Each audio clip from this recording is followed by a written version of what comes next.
just gonna look like I have a bunch of white dudes on my shirt. That's that one wallet? Oh, the one brown one. Okay. I'm like, I think you should stand up and be like, yeah, or she'll put that in there. And he's, yeah. Just so that we know. I'm not just you know what I mean? Pro old white dude. There's a reason. There's a reason. So we are fresh from New York Comic Con. A little overwhelmed. It was a lot. It was a lot. It was good. A lot of us. Excuse me. Oh, excuse me. No. Oh, okay. Oh, no, set up my shoes. That's cool. But we did manage to sneak away on Saturday night and see Venom with a bunch of the B&P crew. Yeah. They had to fly home, so here's their next installment of Nicole and Omar Hate Everything, Venom. Let's start off with the little disclaimer here. Not we'll do spoilers as well, but going into the movie, you should know that this isn't really necessarily the comic book version of Venom. That Eddie Brock in the comic book is like the real like bizarre version of Peter Parker. He's buffed up, he's self-arrogant and everything like that. And he blames Spider-Man for everything. Spider-Man ruined his life or whatever, cost him his career. And he joins up with Venom, who already had a grudge against Spider-Man. This isn't that. You can just say this is a different interpretation of that. Tom Hardy isn't playing that Eddie Brock, but I don't think that should be held against him because I thought his Eddie Brock here was very charming and had certain elements that we saw of Eddie Brock from the comic book. Now getting on into this version of Eddie Brock in the movie. From someone who knows nothing about the Venom comic books. Let's do it. So, into all of the spoilers, as usual. So, in this incarnation of Venom, there is a super evil corporate guy who runs the Life Corporation. Played by Riz Ahmed. He's playing... I'm looking right at the IMDb. I'll let you know that right now. All right. That's research. His name is Carlton Drake. Carlton Drake. So Carlton Drake is the bad guy. He represents corporate America, I guess. And he is doing some sort of he's Elon Musk. Yes. So this Elon Musk character is like going into space because he thinks like, hey, we're killing the planet. Factual. Mm-hmm. And we're going to need some sort of way to escape. So if there's things that are already alive in outer space, maybe they can help us live in outer space. Mm-hmm. So he attempts to bring back these specimens. Things go wrong, antics ensue. 2 of them escape. No, one of them escapes. One of them escapes now. And that one is kind of like, we'll just put that on the shelf and we'll get back to that halfway through the movie. Yeah. So the other 3 symbiotes are at the Life Corporation. Eddie Brock is like going about his life and he's like interviews. He's set up to do a fluff piece with Carlton Drake. Mm-hmm. It's like supposed to be like a very, very nice piece. Eddie Brock being, I guess, Eddie Brock, doesn't know how to play nice or how to act in his own self-interest. So he like goes in there with these like hard-hitting journalistic questions, loses his job, loses his fiance, which is like his fault. Also, the losing the fiance part, like we can't put that on Carlton Drake. That's all Eddie Brock. So he loses his job, loses his fiance. Cut forward 6 months. Someone from the Light Corporation contacts Eddie Brock to be like, "Yo, we are doing some horribly unethical things." He goes to the lab. Him and Venom meet. Yeah, their meeting was nothing like the comic book here. They meet up, and you see throughout the movie that, as you know from the comic books, the symbiotes, they bond with the host. However, here is much more, more medical. It's the sense that you can't really you can bond with someone for a time, but it needs to be a more compatible match. Mm. And the symbiote is like a parasite, even though it hates that word, and it's like feeding on your body. So in order to get fuel, you gotta clap somebody. They need to eat something alive. But the symbiote and the human body have like a more like it was like an organ donor. Yes, there had to be an exact match, or the host would die. Essentially. And Eddie Brock just so happens to be an exact match for Venom. So there was I had a lot of questions afterwards. Go. Yeah. Some of it was just like, what happened? How does Venom know all of Eddie Brock's memories and everything? So there's I guess things that if you are familiar with the comic book, then you kind of can fill in these blanks, even though it's kind of like not that exact story. But there's not. At times, it's feels exposition heavy. Yes. Where we're going to explain to you exactly how we got to this point, like who is Carlton Drake and how. But at times, they're just like, no, you'll figure it out. Ask your nerdy friends. And you're like, oh, okay, so he just knows all his memories. that was an easy fix because in the comic, I mean, whoever they bond with, they go into your head, they know their memories. That should have just been said in the movie. Would have been helpful. That would have been helpful. And all they said was, "Oh, like, how do you know that? How do you know these things about me? How do you know about my ex fiance?" He's like, "Oh, I know everything about you, Eddie. I am you now." And well, but how? You know, I thought that wasn't a definitive answer, but it's like in 4th grade. You're using the word in the definition. Yeah. I think looking at the movie overall, we saw it with one member, Franz. I think he had the best definition of like why this went wrong, but it was still a fun movie. It was just the editing. The editing of the movie is like it was rough. That and certain parts of the CGI. If you take those two things out of the movie, it's still a really fun movie because a lot of what happens in the movie depends on Eddie Brock.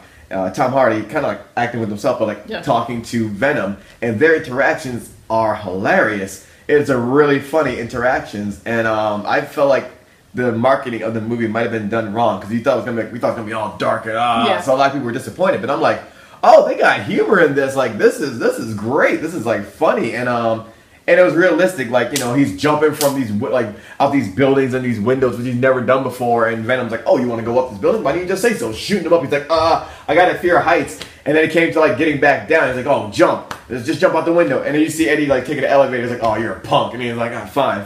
So like these little things between them. And the symbiote slowly coming around to like liking Eddie and liking people on Earth. And it was a good. I enjoyed it a lot. I really liked it. It was.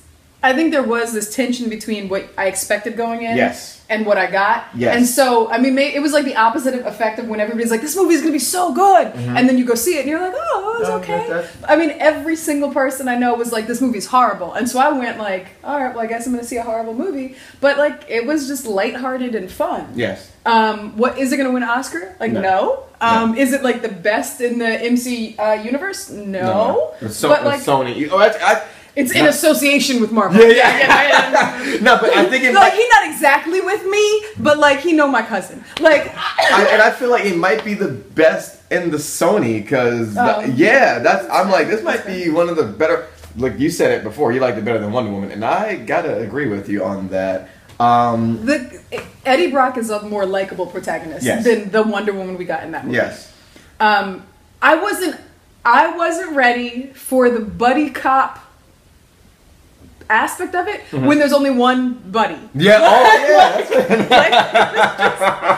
But I mean, that's like that's what it was, right? Yes. And it was funny at times. I just wasn't expecting it to be as funny as it was. Mm-hmm. And I also feel like me, if I were like 13, would rock so hard with this movie. Yeah. Because it was just like fun and like there are some obvious plot holes. Like super plot holes. Like there's one part where they go to they break into a skyscraper in order to drop off a phone so that someone has some pictures. And I'm like, you can't put that in a cloud? You can't email that? You just like, text it to some like you had to do that in order for us to have a fight scene. Yeah. But I think also Annie, the love interest, played by Michelle Williams, to kind of see what you are, and kind of have that realization of like something's going on with you. So that felt forced, but like I also don't think 13-year-old me would care. Yeah. But like grown me is like, no, I don't. If I don't have to, like I'm running errands. If I don't have to, I just stop. I'm not gonna. Like I have things to do. So Michelle Williams. Let's go with it. Go ahead. What'd she do for you? Like nothing. All right, so she was just there as the interest. I think there's a scene where she does bond with. I already told you there's gonna be spoilers. There's a scene where she does bond with Venom, and I think she became a little bit fun there, but that didn't really last that long. I feel like they tried to make her like a bit different than the regular love interest, but it just didn't. Some of the dialogue and some of the actions she was given just didn't work out. The character wasn't interesting, and I think that the character is only interested in those scenes because Venom is interesting. Yes. But like the character as written is just kind of like a stand-in for a thing that someone had and then lost, and how can they get it back? Mm-hmm. And then also if by the internal laws of the universe, Venom knows everything that she knows because they bonded. Yeah. Like, okay, because she was a lawyer for the corporation. Yeah. So, it feels like seems like it could have been important, but it wasn't important. It was just like a means to get Venom to kind of like give the green light to Eddie Brock still loving her and still wanting her back. Yes.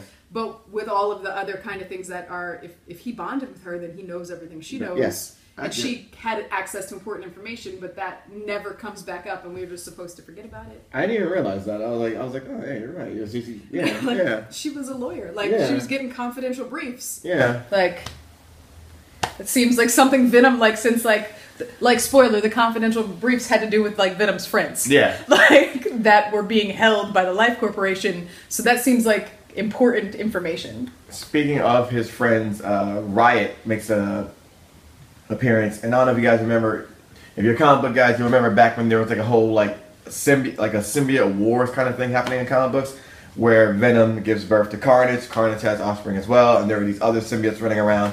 They do like kind of a homage to that, Riot being one of those symbiotes. And however, in this movie, Riot is more like the squad leader, as Venom describes him. And there's a great scene that I really like where he first bonds with Eddie, and he's telling him like, Eddie Brock, I know all about you. You're a fucking loser, Eddie. You're a damn loser. And now Venom's come around. He's like, I actually like being here. I like Earth, and you kind of changed my mind about the place, Eddie. He's like, we gotta stop Riot. Riot's horrible. He's like a squad leader, man. And he's like, well, what? He's like, well, why are you telling me this? Why didn't you stop him? Why should it be so difficult to stop him then? And he's like, I'll tell you the truth, Eddie. I'm kind of a loser too, man. I'm kind of a loser. Where I come from, I'm a loser, dude. And he's like, Riot's got shit you would never even see, man. I like that dynamic too. And we get to see this guy Venom now, who was like terrorized. He's like, it seemed like nothing could stop him except for sound and heat.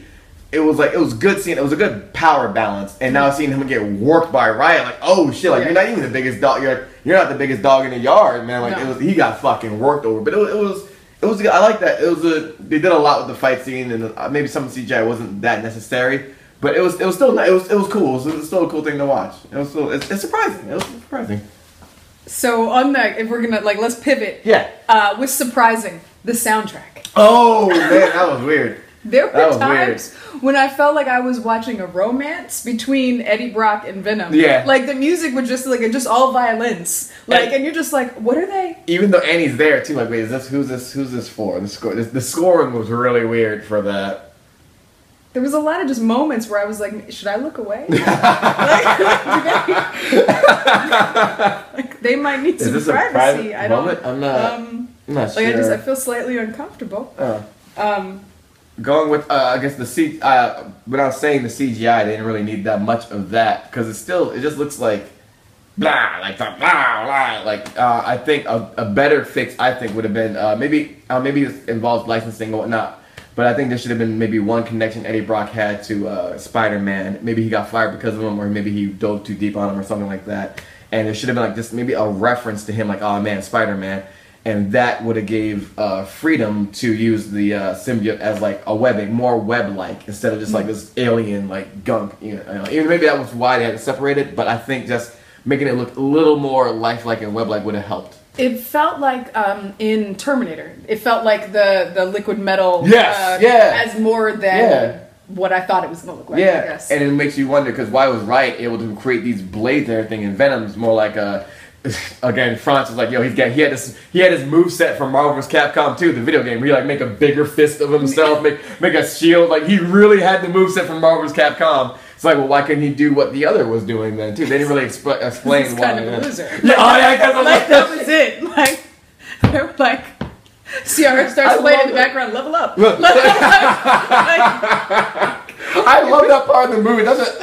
Let me be. I called you a loser too. I was a little harsh. I'm a loser too, man. I'm sorry, man. I'm a bit of a lame, but we got to do this. Like, all right, fine, let's do it. I kind of want to see it do well. I think it had a good opening. I think it did like 39.2 million, something like that, in its opening. So it did better than expected, I think. It wasn't. This feels like such a horrible compliment, but like it was not nearly as bad as people said it was going to be. Like, my question is, like, what were you expecting? Yeah.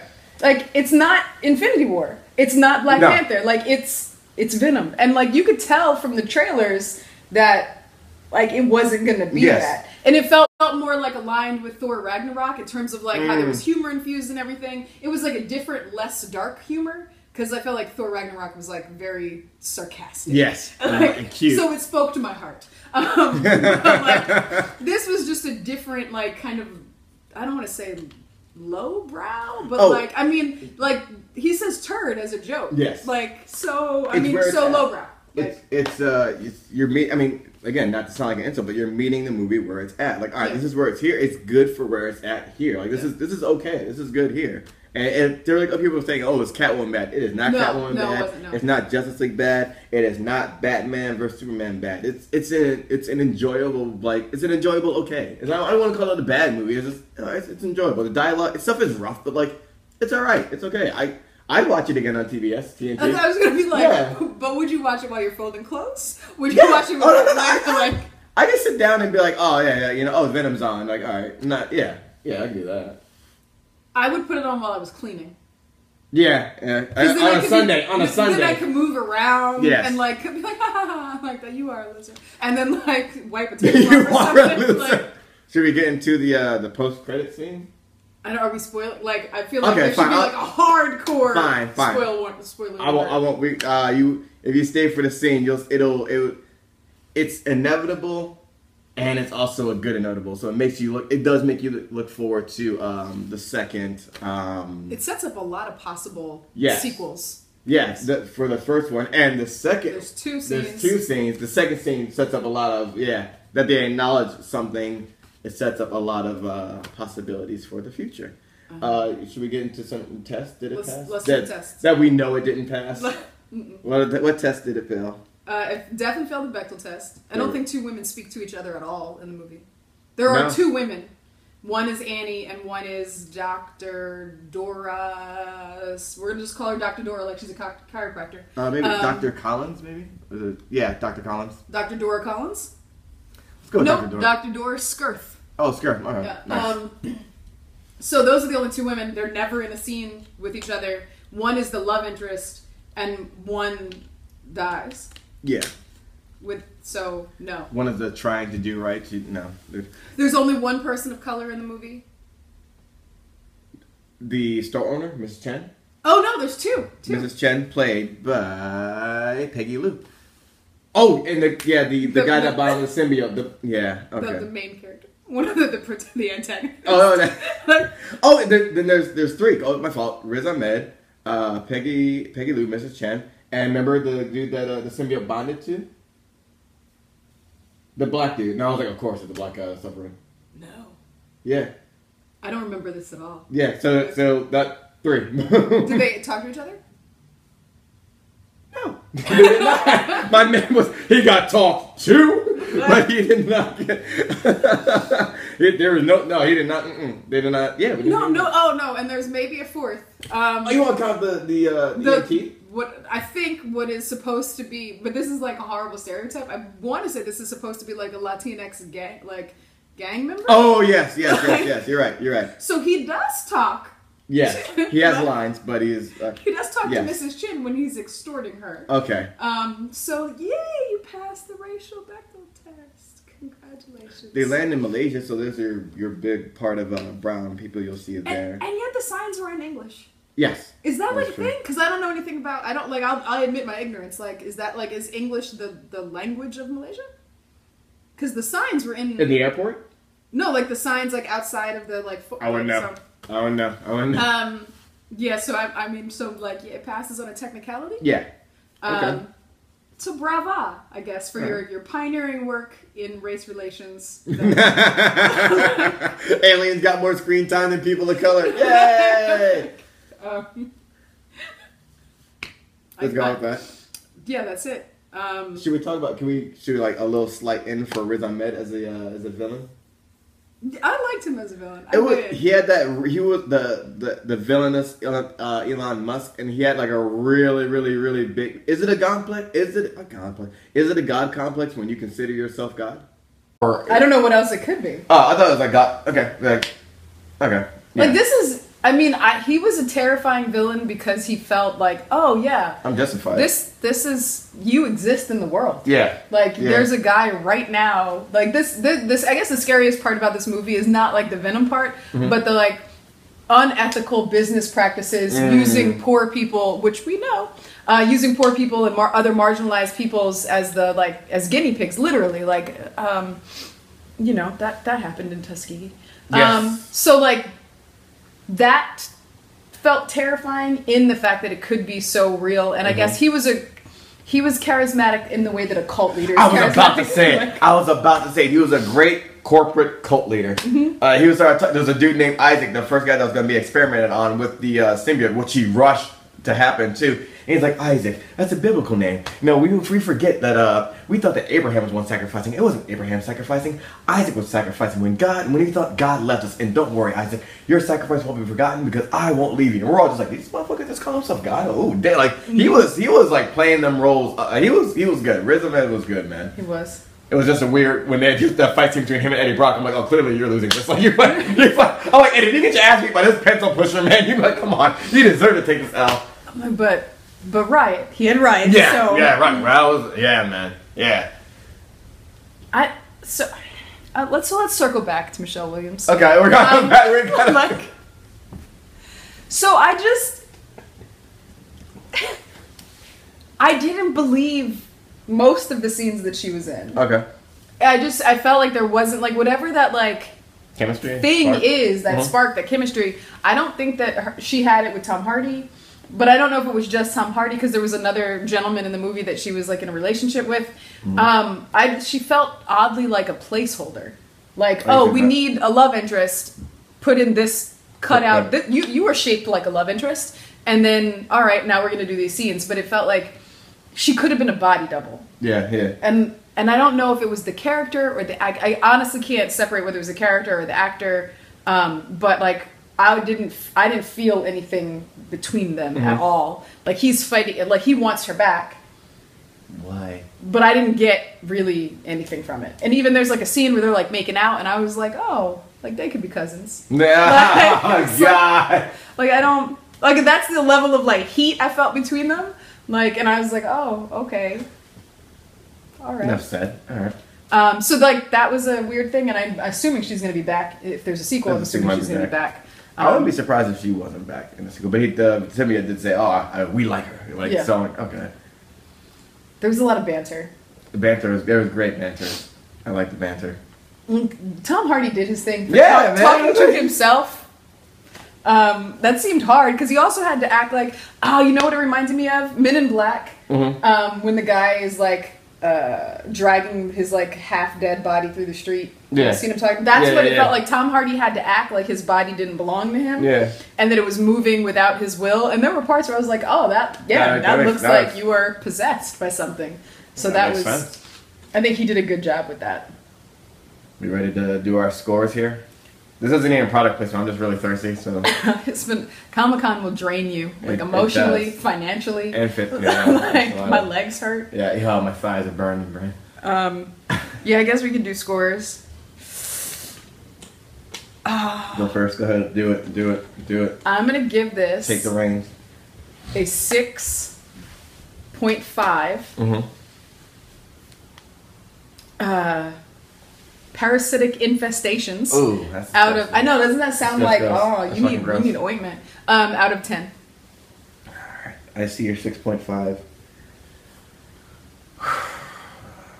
I raise you a 6.9. This is so serious. 6.9. Digesting decapitated heads out of 10. Is that because how's that digest? How do you do that? What hepatic is that? Liver failures? I never tried med school, so I won't. I won't. I'm just saying, cause there's a lot of decapitation in the movie. There was. I just don't know how that was digested afterwards. Is my question. But like, cause whose body died? Exactly.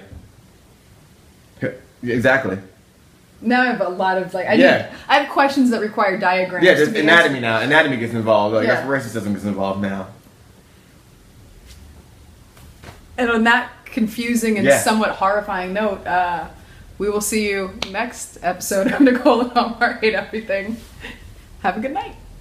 Or don't. We're not the boss of you. Oh, I'm Nicole. Also, that's so. Oh yeah. Just if there was confusion, our bad. We should have introduced ourselves. I want people to start calling me like, oh my god, Nicole Omar, you're so great. Nicole, like, yeah, I am Nicole.